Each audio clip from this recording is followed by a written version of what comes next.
Hello అందరికీ. Sunday స్పెషల్గా మీరేం ప్రిపేర్ చేసుకున్నారు? మేమైతే మెంతి liver and balanced bagara rice చేశాను. చాలా బాగుంటుంది టేస్ట్. ఖచ్చితంగా ట్రై చేయండి. బ్యాలెన్స్డ్ రైట్ ఏంటిదనేది నేను వీడియోలో ముందుగా రైస్ని ఇలా 2 గ్లాసులు తీసుకొని కడిగి పక్కకు పెట్టాను. ఈలోపు పచ్చిమిర్చి ఇలా చీలికల్లాగా చేసుకున్నాను. ఆనియన్స్ ఇలా పొడవు కట్ చేస్తాను. బ్యాలెన్స్డ్ అని చెప్పాను కదా, ఇలా బీన్స్ అండ్ క్యారెట్ ఖచ్చితంగా వేస్తాను. ఇంట్లో చిన్నపిల్లలు ఉన్నవాళ్ళు అలా స్పైసెస్ తిన్నప్పుడు ఇలాంటి వెజిటేబుల్ వేస్తే చాలా హెల్తీగా ఉంటుంది, ఈజీగా డైజెషన్ అవుతుంది. ముందుగా కడిగి కట్ చేసి పెట్టుకున్న కొత్తిమీర, పుదీనా కర్రీ కోసము, బగారా రైస్ కోసం. ఈ రైస్ ఎక్కువ నానాల్సిన అవసరం లేదు. జనరల్గా చాలాసేపు నానబెట్టాలి అనేది ఏమి ఉండదు. నేను కడిగి పక్కకు పెట్టేస్తాను. 1 గ్లాస్కి 2 గ్లాసుల నీళ్ళు పోసేస్తాను. రైస్ కోసం ఇలా నేను ప్లేట్లో చూపిస్తున్న 4 యాలకులు, 1 టేబుల్ స్పూన్ మిరియాలు, 3 ఇలాచి, జీలకర్ర అన్నీ వేసి తాలింపు వేస్తున్నాను. ఇలా బాగా చిటపట్లాడితే ఆ మంచి స్మెల్ అనేది స్ప్రెడ్ అవుతుంది. రైస్ బాగా టేస్ట్గా ఉంటుంది. మనం ముందు కట్ చేసి పెట్టుకున్న ఆనియన్, పచ్చిమిర్చి వేసి ఒకసారి కలపండి. కొంచెం మెత్తబడేదాకా కలపాలి. ఎక్కువ ఫ్రై అవ్వాల్సిన అవసరం లేదు. ఇది రైస్ కాబట్టి ఎక్కువ ఫ్రై అయినా కూడా మాడిపోయినట్లు స్మెల్ వస్తుంది రైసు. ఇలా మెత్తబడి మనం ముందు కట్ చేసి పెట్టుకున్న బీన్స్, క్యారెట్ కూడా వేసి ఒకసారి కలిపి 1 టేబుల్ స్పూన్ అల్లం వెల్లుల్లి పేస్ట్ వేశాను. ఇది ఫ్రెష్ది అయితే కూర అండ్ రైస్ చాలా టేస్ట్గా ఉంటుంది.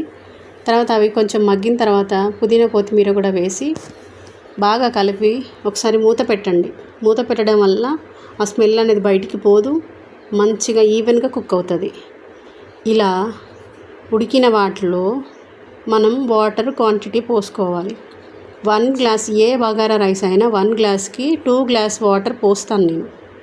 దానివల్ల మంచిగా ఆ రైస్ బాగుంటుంది, గట్టిగా కాకుండా మంచిగా స్మూత్గా ఉంటుంది. నేను 2 గ్లాసెస్కి రైస్కి 4 గ్లాసుల వాటర్ పోసాను. తగినంత సాల్ట్ వేసి ఇలా పొంగు వచ్చినప్పుడు మనం కడిగి పక్కకు పెట్టుకున్న రైస్ వేసుకోవాలి. ఇలా వేసి అన్నీ వేసి ఒకసారి కలిపి ఒకసారి సాల్ట్ చెక్ చేసుకోండి. ఒకవేళ సరిపోకుంటే మళ్ళీ యాడ్ చేసుకోవచ్చు. తర్వాత యాడ్ చేయడానికి కుదరదు. ఇలా కొంచెం వాటర్ పోసిన తర్వాత ఒక 5 మినిట్స్కి వాటర్ అన్ని పీల్చుకొని ఇలా 90% ఉడుకుతుంది. ఆ టైంలో ఒకసారి కలపండి. దానివల్ల మనం వేసిన వెజిటేబుల్స్ అన్నీ రైస్ మొత్తానికి కలుస్తాయి. లేదంటే పైననైనా ఉంటాయి, లేదంటే అడుగులో అయినా ఉంటాయి. చూడండి ఎంత బాగా ఉడికిపోయిందే. ఇలా మనం షాప్ నుంచి తెచ్చుకున్న చికెన్ లివర్లు కొంచెం అక్కడక్కడ వేస్టేజ్ అనేది ఉంటుంది. నీట్గా చేతులతోని క్లియర్గా క్లీన్ చేసుకోవాలి. అక్కడక్కడ ఎల్లోయిష్గా కానీ లేదంటే క్లాట్ అయిన బ్లడ్ కానీ ఉంటుంది. ఈ లివర్స్ తీసుకొచ్చినప్పుడు కొంచెం క్లీనింగ్ ప్రాసెస్ ఎక్కువగా ఉంటుంది. ఒకసారి వాటర్లో కడగాలి. తర్వాతకి మళ్ళీ పసుపు, సాల్ట్ వేసి ఇలా బాగా కలిపి పక్కకు పెట్టాలి. ఇలా పక్కకు పెట్టడం వల్ల దాంట్లో ఉన్న ఏమన్నా చెడు లాంటిది వెళ్ళిపోతుంది, నీట్గా క్లీన్ అవుతుంది. బ్యాడ్ స్మెల్ రాదు, నీట్గా క్లీన్ అవుతుంది. ఒక 5 మినిట్స్ అన్నా పక్కకు పెట్టండి కుదిరినంతగా. ఇలా బాగా కలిపి పక్కకు పెడితే మంచిగా మళ్ళీ ఒకసారి కడిగినప్పుడు చాలా నీట్గా ఉంటుంది. చూడండి 3-4 టైమ్స్కి కడిగితే ఎంత నీట్గా అయిందో. చూడడానికి కూడా మంచిగా నీట్గా అనిపిస్తుంది. ఇలా క్లీన్ చేసి పెట్టుకున్నది పక్కకు పెట్టుకోవాలి. కూర కోసం ముక్కలుగా కట్ చేసుకోవాలి. ఆనియన్స్ సన్నగా, పచ్చిమిర్చి కూడా సన్నగా కట్ చేసుకోవాలి. ఇందులో మెంతుకూర వేశాను. లివర్ కాంబినేషన్ అంటే మెంతు. ఈ మెంతుకూరను కట్ చేసి పక్కకు పెట్టుకున్నాను. కొత్తిమీర కూడా తీసుకున్నాను. కడాయి పెట్టి ఆయిల్ పోసి ఆయిల్ హీట్ అయ్యాక 1 టేబుల్ స్పూన్ జీలకర్ర వేసి చిటపట్లాడినాక మనం ముందు కట్ చేసి పెట్టుకున్న పచ్చిమిర్చి, ఆనియన్ వేసి బాగా ఫ్రై చేయండి. ఈ కూరలకు మెయిన్ టార్గెట్ ఏంటంటే వేసే ప్రతిదీ బాగా చూడండి. ఆల్మోస్ట్ అన్నీ ఉడికిపోయాయి.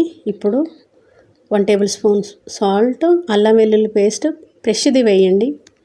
మంచి స్మెల్ ఉంటుంది, టేస్ట్ కూడా బాగుంటుంది. అండ్ పసుపు 1 టేబుల్ స్పూన్ ఇప్పుడే వేస్తున్నాను. తర్వాత కూరలో వేస్తే కలుపుతుంటే ముక్కలు, లివర్లు అనేవి తునిగిపోతాయి. ఇప్పుడే వేసి బాగా కలిపి పచ్చివాసన పోయేంత వరకు ఉడకనివ్వండి. ఇలా ఉడకడం వల్ల టేస్ట్ అనేది బాగుంటుంది. ఈవెన్గా కలిసి చేదు అనేది పోతుంది. చూడండి, ఆల్మోస్ట్ మంచిగా ఫ్రై అయిపోయింది. అడుగు పట్టేసి ఆయిల్ పైకి వచ్చేస్తుంది. ఇప్పుడు మనం ముందు క్లీన్ చేసి పెట్టుకున్న చికెన్ లివర్ని వేసుకోవాలి. ఇలా వేసి బాగా కలపండి. కొంచెం స్లోగా కలపండి. పచ్చివి త్వరగా తునిగిపోతాయి. సో చూసుకొని కలపండి. ఇలా అన్నీ వేసిన తర్వాత బాగా కలిపి మూత పెట్టండి. మళ్ళీ ఒకసారి మధ్యలో చూసి కలపండి, ఎందుకంటే వాటర్ ఇనికిపోయి అడుగు పట్టేస్తుంది. మధ్యలో చూసి ఒకసారి కలుపుకోండి. మళ్ళీ ఒకసారి కలిపిన తర్వాత ఉడికిపోతాయి. మెత్తగా ఒకటి తుంపి చూడండి. కొంచెం మెత్తగా అయిన తర్వాత 1 టేబుల్ స్పూన్ ధనియాల పొడి, 2 టేబుల్ స్పూన్ కారం వేశాను. నాన్ వెజ్ కర్రీస్కి కొంచెం కారం ఎక్కువ పడుతుంది. మీరు కూడా అలాగే వేసుకోండి. టేస్ట్ బాగుంటుంది. కొంచెం ఘాటుగా ఉంటుంది అంతే. చాలా అంటే చాలా టేస్ట్గా ఉంటాయి. నాన్ వెజ్ కర్రీస్లో అంటేనే కొంచెం ఉప్పు కారాలు ఎక్కువగా ఉంటాయి. సో చూడండి, ఆయిల్ పైకి వచ్చేసింది, అడుగు కూడా పట్టేసింది. ఇలా మధ్యలో చూసుకుంటూ కలుపుకోవాలి. నిదానంగా కలపండి, మొత్తం తునిగిపోతాయి. ఇలా ఆల్మోస్ట్ కూర ఉడికిపోయినట్లే. ఎంత బాగుందో కదా చూడడానికి, ఎప్పుడెప్పుడు తినేద్దామో అన్నట్లుగా. చాలా టేస్ట్గా కలర్ఫుల్గా చాలా బాగుంది. ఇప్పుడు ఒక 100 గ్లాసు వాటర్ పోయండి. ఎందుకు అనంటే పచ్చి వాసన పోయి బాగా ఉడకాలి అంటే అడుగు పట్టేస్తుంది. సో దానివల్ల కొన్ని వాటర్ పోయడం వల్ల లివర్ అనేది లోపల నుంచి బాగా ఉడుకుతుంది. బాగా అంటే బాగా నీచు వాసన పోయి బాగా ఉడుకుతుంది. పోసిన వాటర్ అన్నీ ఆల్మోస్ట్ ఇనికిపోయేలాగా చూసుకోండి. అలా ఇనికిపోయే టైంకి మెత్తగా అయ్యి బాగా ఉడుకుతాయి. ఎంత బాగుందో కదా, జ్యూసీగా, చాలా కలర్ఫుల్గా, ఎంత టేస్ట్గా ఉంటుందంటే ఇంకా చెప్పలేం. చాలా అంటే చాలా బాగుంటుంది. మీరు ఖచ్చితంగా ట్రై చేయండి. కొంచెం క్లీనింగ్ ప్రాసెస్ ఎక్కువగా ఉంటుంది. నచ్చితే లైక్ చేయండి, షేర్ చేయండి, కామెంట్ చేయండి, సబ్స్క్రైబ్ మాత్రం చేయండి. సో ఫైనల్గా మేము ఇలా బ్యాలెన్స్డ్ బగారా రైస్, మెంతికూర లివర్తోని విత్ కర్డ్తో ఎంజాయ్ చేసాము సండే రోజు మాత్రం ఖచ్చితంగా అందరం కింద కూర్చొని తింటాము. ఇలా మీ ఫ్యామిలీలో కూడా మీరు కింద కూర్చుంటారా, లేదంటే డైనింగ్ టేబుల్లో కూర్చుంటారా, కామెంట్ చేయడం మాత్రం మర్చిపోకండి.